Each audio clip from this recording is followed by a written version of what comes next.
జ్యోతిరావు పూలే ఆశయాలకు అనుగుణంగా మోదీ ప్రభుత్వం పనిచేస్తుందన్నారు ఎంపీ లక్ష్మణ్. గత పాలకులు విస్మరించిన వర్గాలకు మోదీ మళ్లీ సముచిత స్థానం కల్పిస్తున్నారన్నారు. అభినవ పూలే నరేంద్ర మోదీ అన్నారు లక్ష్మణ్. విద్యారంగంతో పాటు ఉపాధి రంగంలోనూ అణగారిన వర్గాలకు ప్రాధాన్యత కల్పించామన్నారు. హైదరాబాద్లోని బీజేపీ స్టేట్ ఆఫీసులో పూలే జయంతి కార్యక్రమంలో పాల్గొన్నారు లక్ష్మణ్, ఓబీసీ మోర్చా నాయకులు.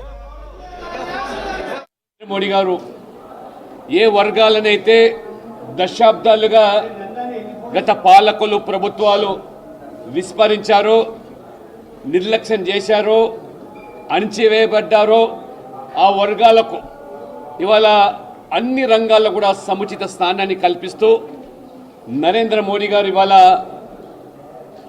మహాత్మా జ్యోతిబా ఫులే యొక్క స్ఫూర్తికి అనుగుణంగా వారి యొక్క ప్రేరణను తీసుకొని ఒక అభినవ మహాత్మా జ్యోతిబా ఫులేగా నరేంద్ర మోడీ గారు ఇవాళ బడుగు బలహీన వర్గాలచే కొనియాడబడుతూ 75 సంవత్సరాల స్వాతంత్ర దేశంలో మొదటిసారిగా 27 మంది ఓబీసీలకు మంత్రివర్గంలో కేంద్రంలో స్థానం కల్పించి వారి గౌరవాన్ని పెంచడమే కాకుండా వారిని గుర్తించినటువంటి మొదటి వ్యక్తి నరేంద్ర మోడీ గారు.